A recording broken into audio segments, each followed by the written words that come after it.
ಅಂದರೆ ಈ ಥರದ್ದು ಒಂದು ಲಾಸ್ಟ್ 1 ಇಯರ್ ಮುಂಚೆ ಒಂದು ಪಾಡ್ಕಾಸ್ಟ್ ಮಾಡಿದ್ವಿ, ಒಂದು horror related. Some cemetery, some spirits ಬಗ್ಗೆ ಏನೋ ಮಾತಾಡೋಕ್ಕೆ ಶುರು ಮಾಡಿದ್ವಿ. ಬಟ್ ಅದ್ರ ಬಗ್ಗೆ ವಿವರಣೆ ಕೊಡೋಕ್ಕೆ ಶುರು ಮಾಡಿದ್ರು, ಇದ್ದಕ್ಕಿದ್ದಂಗೆ ಎಲ್ಲ ಲೈಟ್ಗಳು ಬರ್ನ್ ಆಗೋದು. ಅವ್ರು ತಕ್ಷಣ ನಿಲ್ಲಿಸ್ಬಿಟ್ರು. ಆಮೇಲೆ he told me is around ಅಂತ. That is the manifestation which will happen. ಇವಾಗ ನಾವು ಕೂತಿರೋ ಸೋಫಾ, ಚೇರು ಎಲ್ಲ ಯಾರ್ದೋ ಒಂದು ಥಾಟ್ ಇತ್ತು ತಾನೆ. ನನಗೆ ಇದಕ್ಕೆ ಮುಂಚೆ ಅಂದರೆ ಈ ಥರದ್ದು ಒಂದು ಲಾಸ್ಟ್ 1 ಇಯರ್ ಮುಂಚೆ ಒಂದು ಪಾಡ್ಕಾಸ್ಟ್ ಮಾಡಿದ್ವಿ, ಒಂದು ಹಾರರ್ ರಿಲೇಟೆಡು. ಅಲ್ಲಿ ಬಂದಿದ್ದಂಥವ್ರು ಗೋಸ್ಟ್ ಹಂಟರು. ಅವರು ಸಮ್ ಸಿಮಿಟ್ರಿ, ಸಮ್ ಸ್ಪಿರಿಟ್ಸ್ ಬಗ್ಗೆ ಏನೋ ಮಾತಾಡೋಕ್ಕೆ ಶುರು ಮಾಡಿದ್ರು. ಅಷ್ಟೊತ್ತಿಗಾಗಲೇ ಒಂದು 15 ಶೂಟ್ಸ್ ಆಗಿತ್ತು ನಾವು ಮುಂಚೆ ಶೂಟ್ ಮಾಡ್ತಿದ್ದಂಥ ಪ್ಲೇಸಲ್ಲಿ. ಯಾವತ್ತೇನೂ ಆಗಿಲ್ಲ. ದ ಮೊಮೆಂಟ್ ಹಿ ಸ್ಟಾರ್ಟೆಡ್ ಅದ್ರ ಬಗ್ಗೆ ವಿವರಣೆ ಕೊಡೋಕ್ಕೆ ಶುರು ಮಾಡಿದ್ರು, ಇದ್ದಕ್ಕಿದ್ದಂಗೆ ಎಲ್ಲ ಲೈಟ್ಗಳು ಬರ್ನ್ ಆಗೋಯ್ತು. ಎಲ್ಲ ಕಡೆ ಡಬ್ ಡಬ್ ಡಬ್ ಅಂತ ಲೈಟ್ ಹೊಡೆದೋಯ್ತು. ಆಯ್ತಾ, ಅವ್ರು ತಕ್ಷಣ ನಿಲ್ಲಿಸ್ಬಿಟ್ರು. ಆಮೇಲೆ he told me he's around ಅಂತ. ಅಂದ್ರೆ ಆ ಹಳೆ ಪಾಡ್ಕಾಸ್ಟ್ ಅಲ್ಲಿ ನಾವು ಪಾಡ್ಕಾಸ್ಟ್ ಮಾಡೋಕ್ಕಾದ್ರೂ ಹೇಳಿದೆ, ದೇವರಾಣೆ ನಮ್ಮ ಅಪ್ಪನಾಣೆ ಯಾವ್ದು ಗಿಮಿಕ್ಸು ಅಲ್ಲ, ಇದೇನೋ ಪ್ರೋಮೋ ಬ್ರೈಟ್ಗೆ ಅಥವಾ ಏನು ಯೂಸ್ ಮಾಡೋದು ಅಂತ ನಾನ್ಸೆನ್ಸ್ ಖಂಡಿತ ಅಲ್ವೇ ಅಲ್ವಾ, ನಮಗದು ಬೇಕಾಗೂ ಇಲ್ಲ. ಹೌದು, ಬಟ್ ಇದು ಸ್ಪಿರಿಚುವಲ್ ಲೆವೆಲ್ ಕನೆಕ್ಟ್ ಆಗಿರೋರಿಗೆ ಗೊತ್ತಾಗತ್ತೆ ಇದು. ಯಾಕಂದ್ರೆ ಅದೇ ಅವ್ರ ಜರ್ನಿ. ಇವಾಗ ನಮ್ದೇ ಇರೋರಿಗೆ ನಾನು ಏನು ಹೇಳಲ್ಲ, ಯಾಕೆ ಗೊತ್ತಾ, ಅದವ್ರ ಜರ್ನಿ. ಅಂಡ್ ಇದು ಯಾರು ನಂಬಿಸೋ ಪ್ರಯತ್ನನೂ ಇಲ್ಲ, ಅಥವಾ ಇದೇನು ಮೂಢನಂಬಿಕೆ ಅಂತನೂ ಅಲ್ಲ, ಏನೂ ಅಲ್ಲ. ಅಂದ್ರೆ ಇದು ಜಸ್ಟ್ ಬಿಯಾಂಡ್ ಸೈನ್ಸ್ ಏನಿದೆ ಅಂತ ನಮ್ಗೇನ್ ಅನುಭವ ಆಗಿದೆ, ನಾವು ಅದನ್ನ ಶೇರ್ ಮಾಡ್ತಾ ಇದೀವಿ. ನಂಬೋರಿಗೆ ಅದು ನನ್ಗೆ ಇದು ಎಕ್ಸ್ಪೀರಿಯನ್ಸ್ ಆಯ್ತು ಅನ್ನೋದೊಂದು ವ್ಯಾಲಿಡೇಷನ್ ಸಿಗತ್ತೆ. ಹೌದು, ಈ ತರದಾಗಿದೆ ಅಂತ ಸಿಗತ್ತೆ. ನಮ್ದೇ ಇರೋರಿಗೆ ಇದೆಲ್ಲ ಏನು ಇಲ್ಲ ಅಂತ ಅನ್ಕೊಂಡವ್ರು ಯಾವತ್ತವ್ರಿಗೆ ರಿಯಲೈಸ್ ಆಗತ್ತೋ ಅಥವಾ ಆಗ್ದೇನೂ ಇರ್ಬೋದು. ಸೊ ಅದವ್ರ ಜರ್ನಿ ಅಂತ ಹೇಳ್ತೀನಿ. ನಮ್ಗೇನು ನೆಸೆಸರಿ ಇಲ್ಲ ಟು ಪ್ರೂವ್ ಅವರ್ ಸೆಲ್ವ್ಸ್. ನಮಗೆ ಎಷ್ಟೊಂದ್ ಸರಿ ಏನ್ ಅನ್ಸುತ್ತೆ ಗೊತ್ತಾ, ಈಗ ಯೂಟ್ಯೂಬ್ ಇದೆಲ್ಲ ಅಲ್ಗಾರ್ದಮ್ ಅದು ಇದು ಅಂತ ಅನ್ಬೋದು. ಈಗ ಯೂಟ್ಯೂಬ್ ಅಲ್ಲೇ ಆಗ್ಲಿ, ಇವತ್ತು ಸುಮ್ಮನೆ ನೀವು ತಲೆಯಲ್ಲಿ ಏನೋ ಯೋಚನೆ ಮಾಡ್ಕೊಂಡು ಹೋಗಿ, ತಲೆಯಲ್ಲಿ ಯೋಚನೆ ಮಾಡಿ, ನೀವು ಮೊಬೈಲಲ್ಲಿ ಮಾತಾಡ್ಬಿಡಿ, ತಲೆಯಲ್ಲಿ ಸುಮ್ಮನೆ ಯೋಚನೆ ಮಾಡಿ. ಇವತ್ತು ನಾನು ಸುಮ್ಮನೆ ಅಯ್ಯಪ್ಪ ಸ್ವಾಮಿ ಫಿಲ್ಮ್ ನೋಡ್ಬೇಕು ಅಥವಾ ವೆಂಕಟರಮಣ ಸ್ವಾಮಿ ಫಿಲ್ಮ್ ನೋಡ್ಬೇಕು, ಏನೋ ನಿಮ್ ತಲೆಯಲ್ಲಿ ಸುಮ್ಮನೆ ಅನ್ಕೊಂಡು ಹೋಗಿ, ಮಾತು ಕೂಡ ಆಡ್ಬಿಡಿ, ಸುಮ್ಮನೆ ಕೂತ್ಕೊಳ್ಳಿ. ನಿಮಗ್ ಗೊತ್ತಿಲ್ದೇನೆ ನಿಮ್ಗೆ ಅದೆಲ್ಲ ಕಾಣ್ಸಕ್ ಶುರು ಆಗತ್ತೆ. ಯಾರೋ ಒಬ್ರು ಬಂದು ಮಾತಾಡ್ತಾರೆ, ಯಾರೋ ಒಬ್ರು ಬಂದು ಏನೋ ಹೇಳ್ತಾರೆ. ಆ ತರದಂತೂ ಅಬ್ಸಲ್ಯೂಟ್ಲಿ ಅಭಿವ್ಯಕ್ತಿ ಅಂದ್ರೆ ನಾವೇನ್ ಯೋಚನೆ ಮಾಡ್ತಿರ್ತೀವಿ, that is the manifestation which will happen. ಇವಾಗ ನಾವು ಕೂತಿರೋ ಸೋಫಾ, ಚೇರು ಎಲ್ಲ ಯಾರ್ದೋ ಒಂದು ಥಾಟ್ ಇತ್ತು ತಾನೆ.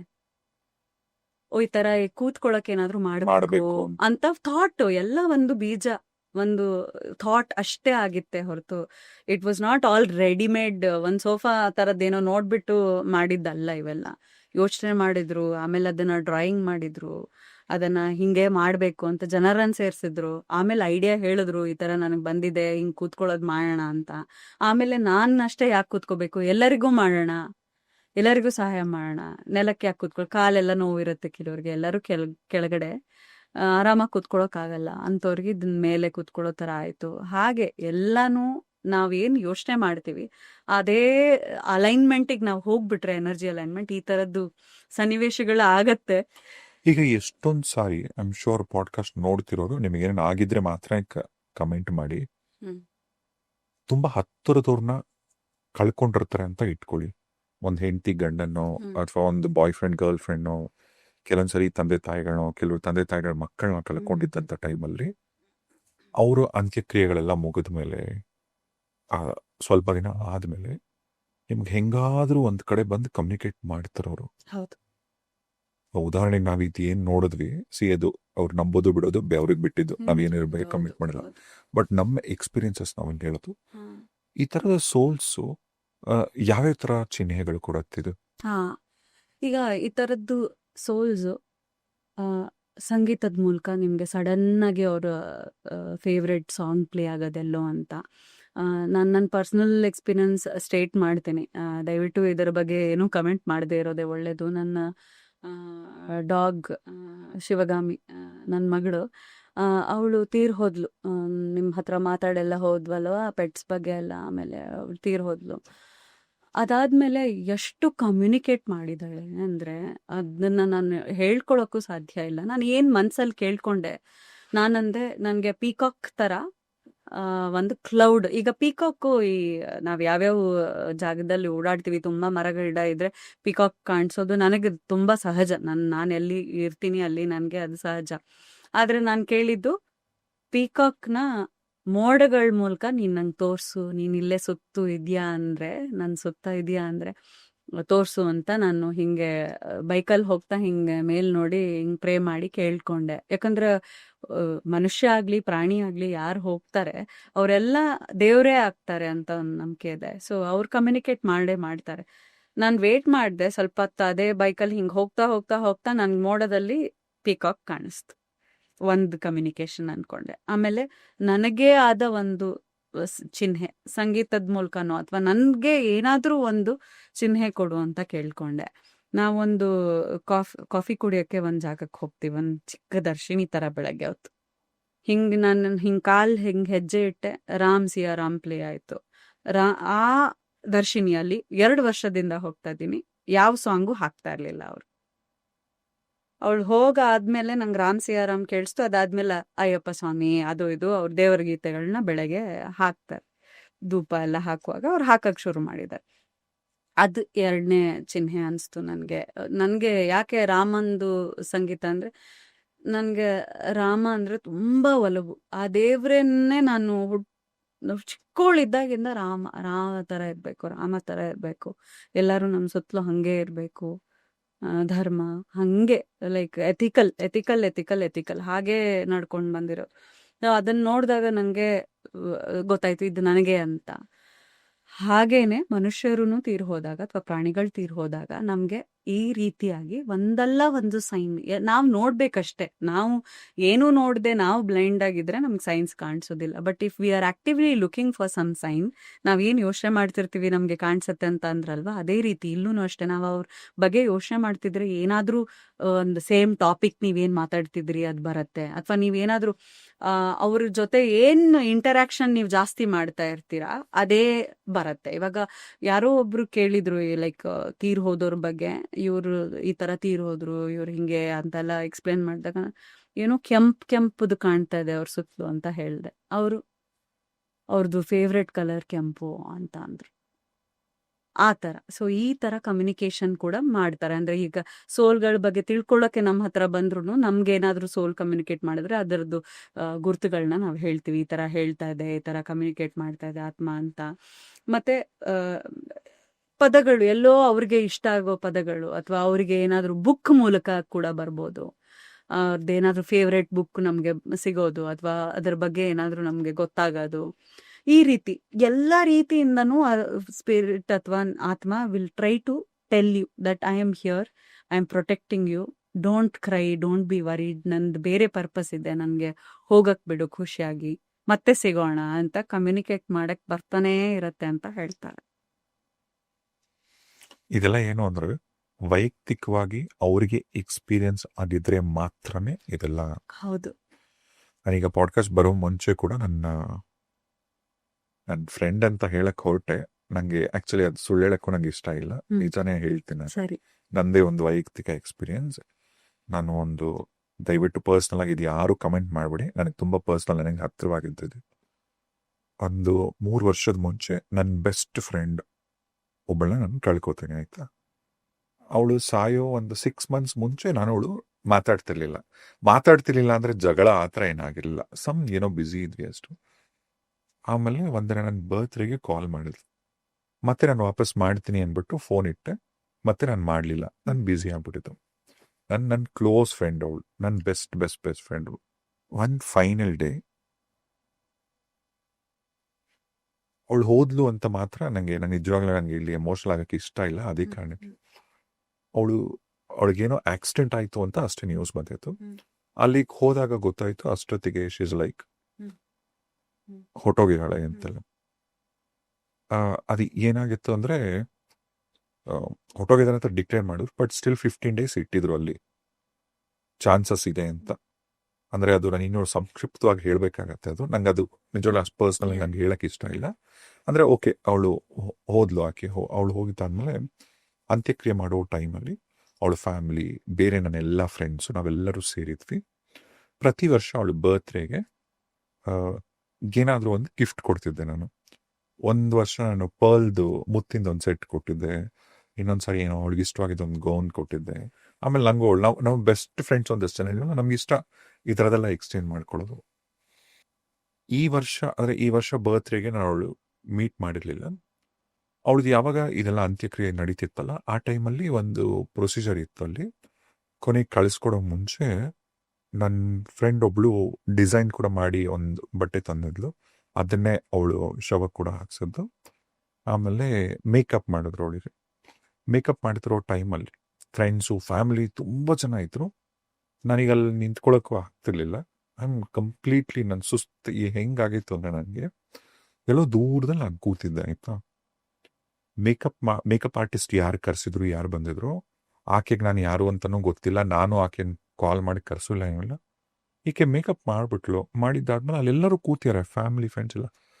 ಸೀದಾ ನಡ್ಕೊಂಡು ಅಲ್ಲಿ ಎಲ್ಲೋ ಹತ್ರ ಬಂದ್ಬಿಟ್ಟು, ಸರ್ ಮೇಕಪ್ ಆಯಿತು ಅವ್ರದ್ದು, ಪೇ ಮಾಡಿ ಸರ್ ನನಗೆ ಅಂತ ದುಡ್ಡು ಕೇಳಿದ್ರು ನನ್ನ. ಆಯಿತಾ, ನಾನು ದುಡ್ಡು ಪೇ ಮಾಡಿದೆ.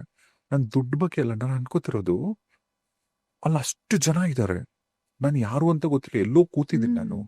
ಹಿಂಗೆ ಬಂದು ನನ್ನ ಹತ್ರನೇ ಯಾಕೆ ಹುಡುಗಿ ಕಲೆಕ್ಟ್ ಮಾಡ್ಕೊಂಡು ಹೋದ್ಲು.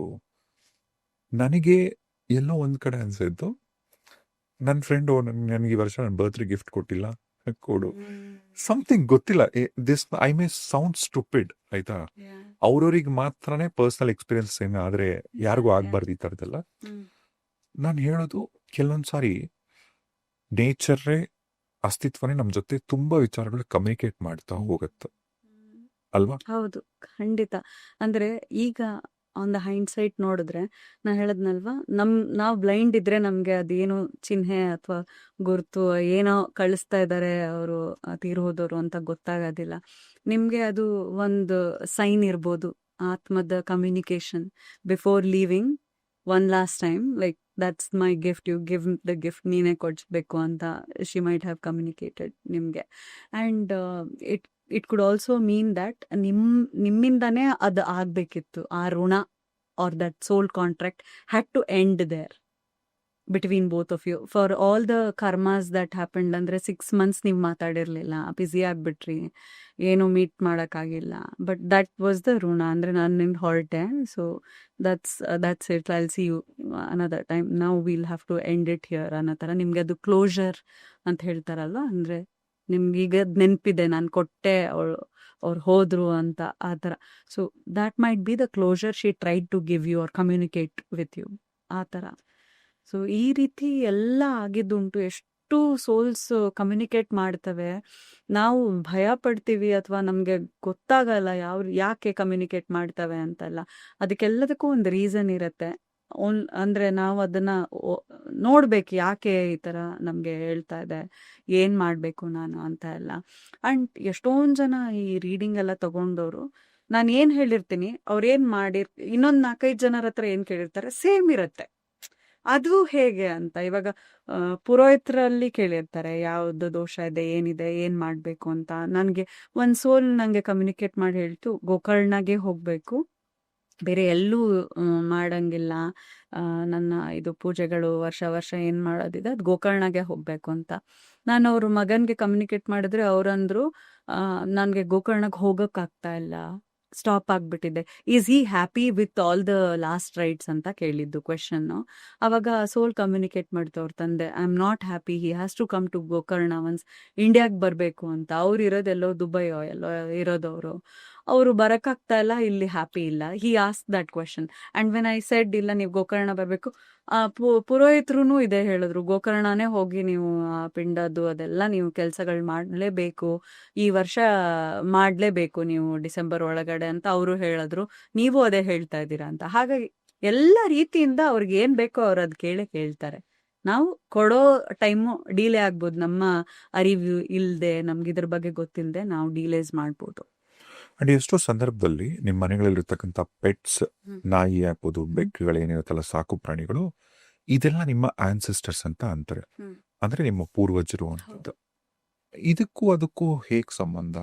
ಓಕೆ, ಅಂದರೆ ಇವಾಗ ಪೂರ್ವಜರು ಅಂತ ಹೇಳ್ತಾರೆ. ಅಂದ್ರೆ ಇವಾಗ ಕೆಲವರು ಮನುಷ್ಯ ರೂಪದಲ್ಲೂ ಬರ್ತಾರೆ, ಕೆಲವರು ಪೂರ್ವಜರ ರೂಪದಲ್ಲಿ ಬರ್ತಾರೆ. ಅಂದ್ರೆ ನಮ್ಮ ಮನೆ ಪ್ರಾಣಿಗಳಾಗೆ.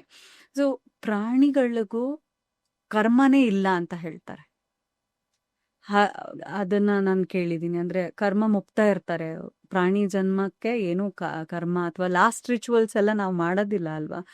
ಕೆಲವೊಬ್ರು ಮಾಡ್ತಾರೆ, ಪ್ರೀತಿಗೋಸ್ಕರ ಅವ್ರು ಮಾಡ್ತಾರೆ, ಎಲ್ಲ ಮಣ್ಣು ಮಾಡೋದು ಎಲ್ಲ ಮಾಡ್ತಾರೆ. ಅದು ಋಣಮುಕ್ತರಿರ್ತಾರೆ ಅವ್ರ ಪ್ರಾಣಿಗಳು ಅಂತಾನು ನಾನು ಕೇಳ್ಪಟ್ಟಿದ್ದೀನಿ. ನನಗೂ ಅಷ್ಟಾಗಿ ಇದ್ರ ಹೆಚ್ಚಾಗಿ ಗೊತ್ತಿಲ್ಲ.